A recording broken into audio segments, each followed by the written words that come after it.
cold already. Yeah, it's getting cold already. It's getting colder.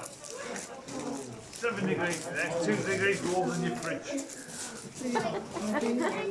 Come on. Hey, hey. Okay, so we are now in the cave. We are now in the cave and it is freezing. You have to speak louder, darling. It's freezing in here. Oh. Do you remember how big they said? How warm? The roof's really low too. I feel like I've been here before. Yeah, well, all the caves seem the same, don't they? 7 degrees. 7 degrees. Feels colder than 7 degrees. Can't see much though, to be fair. Colder. Oh, I don't know where we're going. Anywhere at all, just smile and walk to the front. Yeah.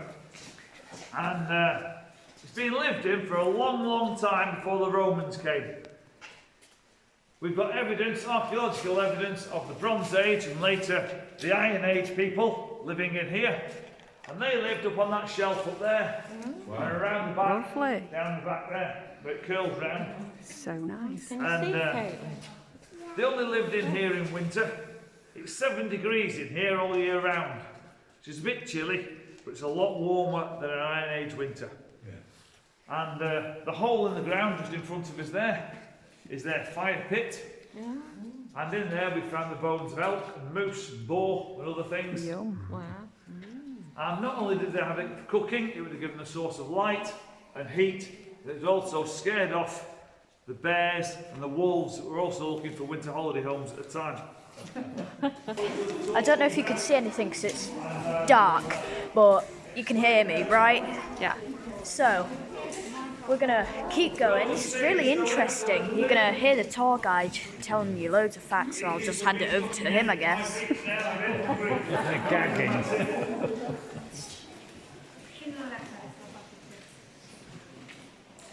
The cave So people. this is what we call the Great Dome, and this is our Great Dome up here. And at the end of the last ice age, we had a huge glacier parked out back, and it's that glacier that's cut out this cave. And as glaciers go down, as they slide over the ground, they cut up bits of rock, and grab all the dirt and rubbish, and because it was a small exit for the water, and we're on a tight curve, it slowed the flow of the water sufficiently for all this mud and rock and silt to fall out of the flow. And it built up and built up until it sealed the cave about there. And there was nowhere for the water to go, it was still pouring in at the top. And with all these rocks in here, the action of the water, when those rocks tumbling around, carved out the More whole cave of the people. ceiling. It goes to about 3 metres to the surface. There's a caveman. In time, the glacier melted, Neanderthal. all the meltwaters inside receded, Lezus Maximus. rain chance to do what it does. Which is like those, we've got a nice parallel pair just down there. And there's many others in that dome. If it goes over an edge, you get flow stone like this, which is like a frozen waterfall. Now calcite should be white. That's got manganese dioxide in it, so it's got a bit bluey grey. Well, our pet slug on the wall over there, that's just hanging there waiting for a child to within grasp. Is, that's nearly pure calcite, just behind you. And that's hanging about there. And the ones we all know, the stalactites, we've got the remnants of two very nice ones up there. We don't know where they've disappeared to. They may have been taken by early souvenir hunters, they may have been damaged when it was excavated about 1,000 years ago, or it might have been damaged when we were blasting out this footpath. Nobody knows, and nobody wrote anything down. But all these features grow at around about a centimetre a century. That's something like your thumbnail every 100 years. Ooh. That's how fast they grow. It's really interesting. So they're all incredibly old. I'm If you're very enjoying this. quiet, Are you'll be in the you? river. Hope you are. If we had a river. Now normally we have a river that flows down here and we have to do the talk here because you wouldn't hear me over the roar of the water. But we've not had any rain for about 7 weeks. So the water's run dry, it's a rain-fed river and it's completely dry. So I shall go and show you where it should be, tell you where it should come from and where it should go to. We'll I don't know where be able to see Yeah, everything. it's a bit dark, isn't it, mate? Bit dark, innit, It's a mate? bit dark. Don't burp, Mum, it'll reverberate. Anywhere else, just stand along the handrail. Yeah, you go and stand there. If you stand about here somewhere, you'll be able to see everything from there. There you go, that's perfect. Can you see that river? That's the river that's dried up. Oh, it's still got a little bit of water in it. Stand along the handrail, just get close to the front while we're pointing things There's out. a big stalactite up there. Well, or something. See that big thing hanging down up there? What's that? Yeah, there's still a little bit of water coming down it. Like, it's not a lot, it's just damp. This is our river, it has no water in it. Normally it's between 6 and 18 inches deep. And it starts its life about 3.5 miles away at a place called Axe Edge, between here and Leek. And up there, it's gritstone rock, and the cracks in that rock are called swallow holes, and they don't allow the water out any faster than the size of the holes. So it doesn't matter how much it does rain, it never floods down this cave. It fluctuates a bit, but it never floods out of the river. And when it comes down here, it flows down here, down there, hits this rock at the bottom, one with the black face on it, and that is, disappears there. It disappears underground and falls about 60 feet. It's not something you can abseil down, it's just cracks in the rock. And when it gets to the bottom, it flows under the town until it reaches the main shopping centre in town, which is why it's called a spring shopping centre. And there it emerges as Whitehead Springs. Interesting. That's the start Very of the River interesting. Wye. Wye is the ancient English word for a river. So it's had the River Wye, the River that flows north towards Derby, about 19 miles alongside the A6. And when it gets to Roseley, just outside Matlock, it joins the River Derwent and becomes the Derwent, and then it flows onwards towards Nottingham until it joins the Trent. And the Trent flows into the Humber, and the water that's in here, these little puddles, will eventually exit into the North Sea by the Humber estuary. North Sea. And you'll also see, some of you might not see this, you get here in front somewhere, there's a well in the river. There. If you stand down here, you'll see, you'll glance it over. Just there, you'll see that well in the river. And that well is the petrifying well where the bird's nest was made. And in the Victorian era, most people were completely and utterly uneducated. But they all went to church and they believed in miracles. And in the name of the cash, the tour guides that they offered them a miracle. And what would happen, you would come in here with a child's shoot grown out of your lover's blood. And for a small fee, your tour guide would take it from you and put it in that well. And then next year you'd go back, and for another small fee they would take it out, and miraculously it's turned to stone. Completely calcified throughout. Oh, Mommy, don't let me fall when I'm recording. Yeah, I won't let it fall, don't worry. I can see that big thing hanging down there. Which one is it? Stalagmite or tight? Tight, I think. I don't know. Tight or tight? Oh, there's a step. Jude, help I me. didn't see that there. I hope people can see this. Yeah, it's fine. Don't let anybody pass away. As I said before on the way in, Can't see. before the Victorians put this footpath in, the only way in was over that wood into the river St. And up here. But since they built Excuse me, something over Dad. this bridge, and we're using it, we'll take advantage of the view. And this is what we call the long view. For no other reason, it's a long view. It's 103 metres long, 30 metres high, and it's the longest naturally occurring, unobscured subterranean view in Derbyshire. It means it's the longest you can see underground, if you're little. And once you've got your photographs, I shall move on my my light sequence, because not only do we have the longest view, we have the largest stalactite in Derbyshire. Is that one up there? And that is 100,000 years in the making. It's just over 3 metres long, and it's called the Flitch of Bacon. And for those youngsters that don't know what that is, in the olden days, before we had fridges, and your bacon came wrapped in plastic and ready cut, you would buy half a pig from the butcher, take it home, rub it in salt to keep it fresh, wrap it in a linen cloth to keep the flies off, and hang it in your pantry. But nobody knows what I'm talking about anymore. All those pantries are now downstairs toilets, and most people think it looks like a kebab. So we'll probably change its name shortly.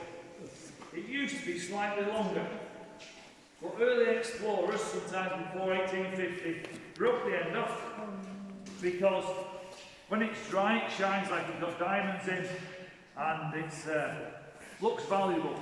So they broke the end off, carted it all the way back down the river, over the mud, got it outside and found out it was worthless, and they threw it away. And about 15 years ago, when we were doing the car parks, they found a big rock, which hung around for a bit, until somebody said that might be the end of the Flitch of Bacon. So they've done the measurements, and it was, but it's too big to reattach and misshapen, it's too heavy. So we brought it back and put it there as a fake stalactite. And, well, we talk about fake stalagmite, should we say. And while we're talking about stalagmites, we have the largest stalagmite in Derbyshire, which is this one here. And this, again, is 100,000 years old. It's 3 metres long, and this one has changed its name.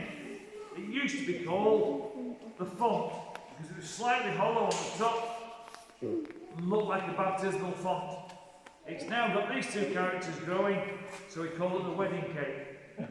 And the rusty bolts you can see in it, where the Victorians thought it was a good idea to put a handrail around it, so you can have a better look. And the only thing in Buxton that looks better in bad weather are these, in front of us.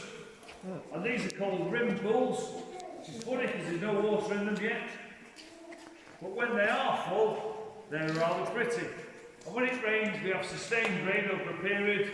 The water gushes in from the back of the cave over there, runs over the path, down that wall, and it fills all these pools up. And once they're full, they cascade down to the next level, and down to the next level, and down to the bottom. And it's rather loud when that happens. Unfortunately, now that it's dry, it looks a little like something the Calpine have abandoned. And if you all come round this way a little bit, you'll see in the bottom corner of that, there's a little black dot. And that is one of our toads. And the pool at the bottom, I don't know if you'll see it that far out, there's one with water in right at the bottom.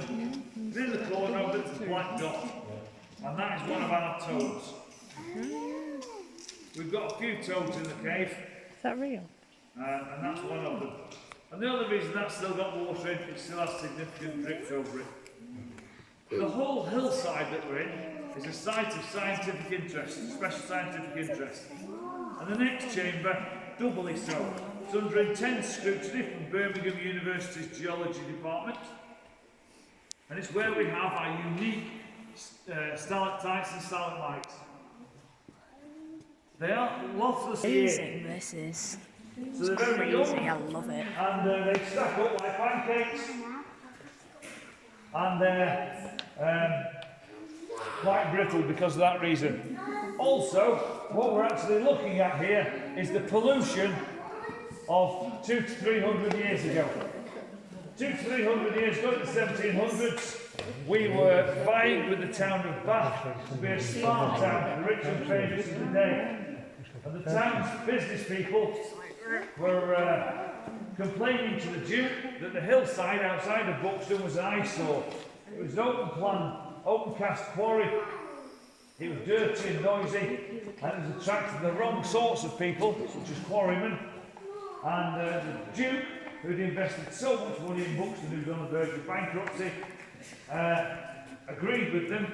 So he shut the quarry and planted the woods outside to hide the scarring.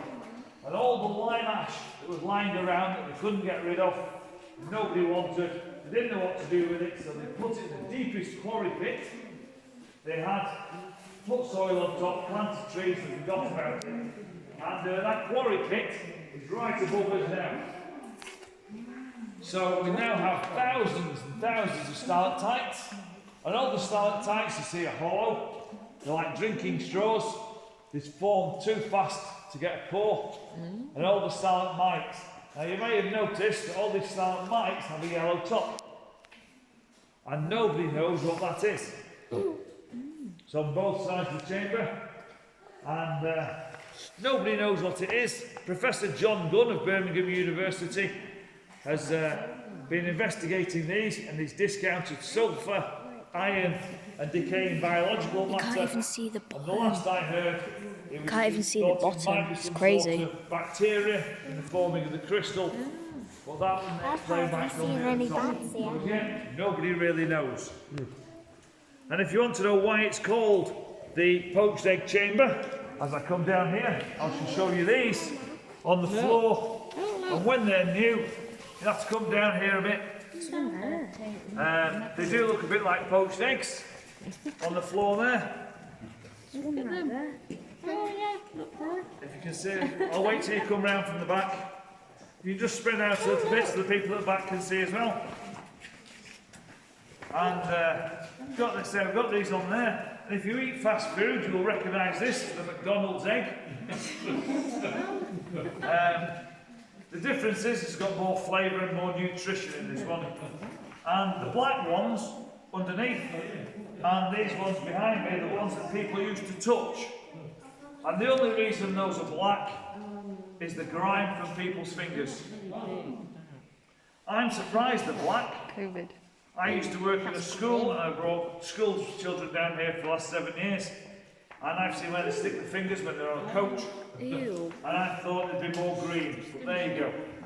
But Ew. they don't grow anymore either. Are you Because of the literally grease in thinking people's what I'm hands. thinking right now? They're impregnated with grease, so the calcite just runs off. So those three on that side, I can see a definite difference in the size, whereas these haven't grown, and neither of these in the middle.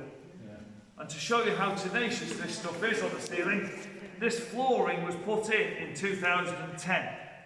It's 11 years ago, and already we're growing trip hazards all the way down the pavement, despite the fact that when it's not COVID, we have up to 120 people an hour coming through here for the last 11 years. So that's how it is. So when you're walking down here, be aware you don't trip.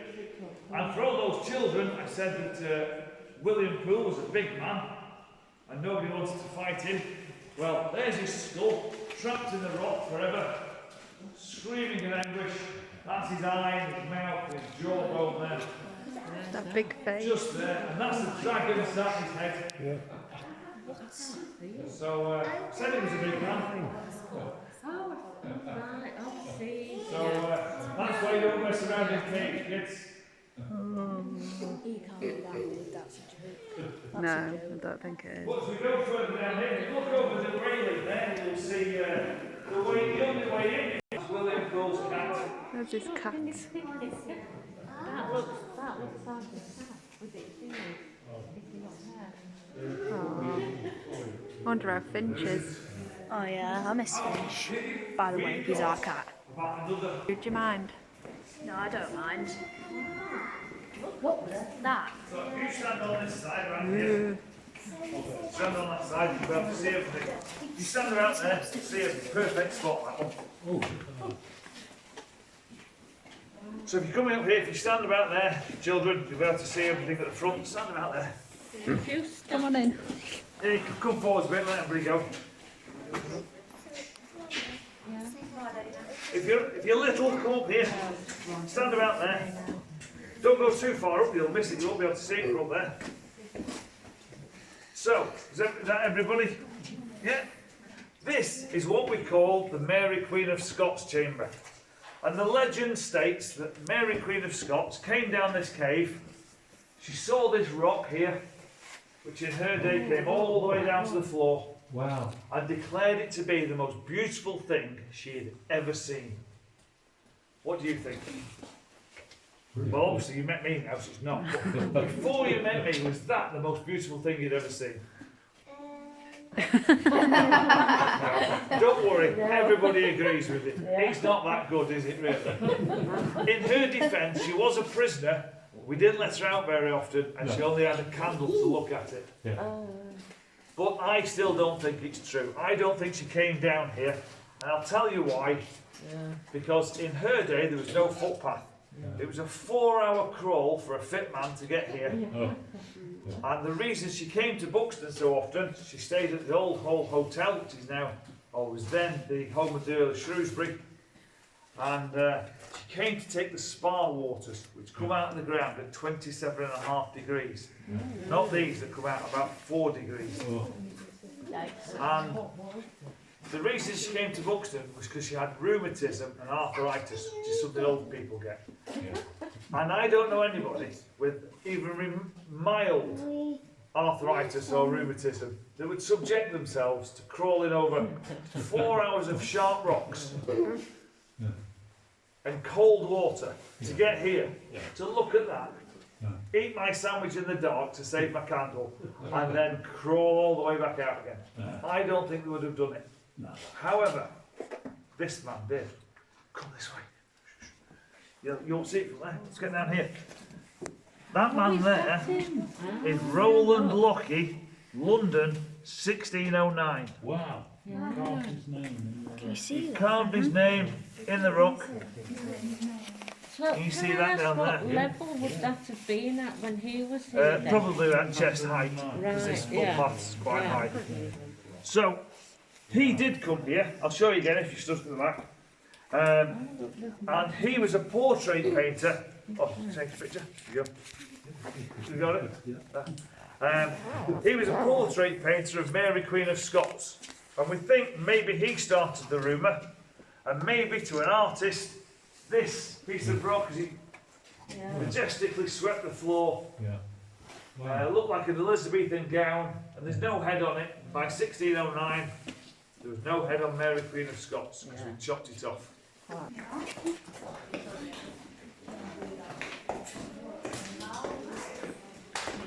This, I'll tell you in a moment.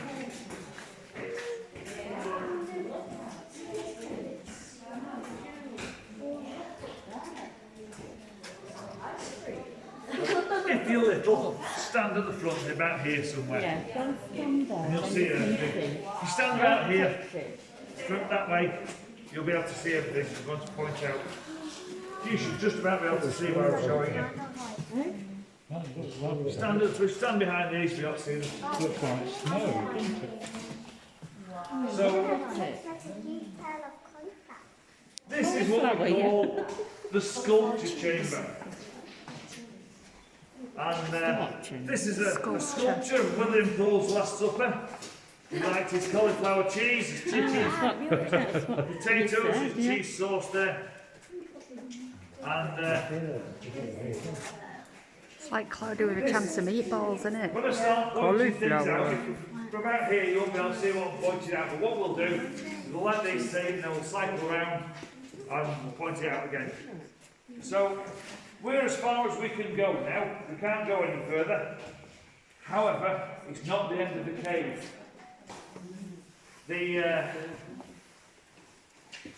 Those scientists, those people that are never satisfied and don't know everything, they were doing some land surveys and ground surveys a few years ago with x-rays, pods and sonar and everything else, and they discovered another chamber to this cave. Now we're 300 metres from the start, 30 metres deep, and the next chamber, which is behind this rockfall, is bigger than the entire cave we've come through. And nobody's seen it. Nobody had ever been there. And as soon as they found that out, the local caving club decided they would be the first ones. And if you're a caver, you follow the water. So this is where the water should be. So they went down that little hole there. Can you see that hole where the wires are? Oh, What the dear. heck? You see that? Oh, Can you see it then? Switch away. Where the wires are. Where the wires are. Down there. Yeah. yeah. Literally down Just there. there. That's where they went. I'll show you that in a minute. So they crawled into there, and it's head first in, and you pick away with your tools, and then you've got to wiggle out feet Where the first. wires It's are. not very big. Shiny white. And we got in there till it took about half an hour when they came back to get to the front. And somebody pointed out, and we realised, that when our water table is full, we get a big storm on Axe Edge. This water would go from empty to a metre deep in an hour. And they were at least half an hour in, so they all died. And so they gave up on that idea, and now they go up that road there, at the back, and they started tunnelling in at the top. And up there at the top, they started tunnelling in, they got about 20 feet in, eventually, and it collapsed between visits, so they've had to start again. And they think it'll take them about 25 years to get through it. So, if you want a bargain, you could buy a ticket today's prices for 25 years, and then maybe a staircase up there, and whole new vistas of cave to look at. Yeah. But if you're like me, your knees won't get you up there in 25 years, Big lift. or Stand and lift. you're just bored and you can't be bothered waiting. You can go online and have a look. Because they put a borehole down Glasses in on. and dropped a camera down. So you can go on that and have a look, and it's on. It's called Seventh Heaven. It's the seventh centre looking for it. They found it. Seventh Heaven, Pearl's Cavern. Put that to YouTube and you'll find it. Or there's a link from our website. And that is almost the end of the tour. But in true Victorian fashion, even though you've been charged up to go in and you had to buy a stone shoe you probably didn't want, I would suspect that some of you had some money left. And there's too many of you to shake it all by your ankles, get those pennies out of your pockets. So what we would have done is said something like, oh no, my candle has been dripped on. And it's gone out. It's pitch black and I can hardly If you want see. to, you can either make Who's your own that? candle, Help. or Is that you, you Jude? can give me some money and I'll that do you, like my Kate? candle. Yeah. And this is what you get with one candle. This is a 1 lumen light. Wow. So it's a better reflection than Victorians had, so we still see a bit better than they Just did. a little white dot on the screen. And the good news You can't is see me, they can you? didn't see all those stalactites up there. And all that curtain, because they can't see it with their rubbish lights.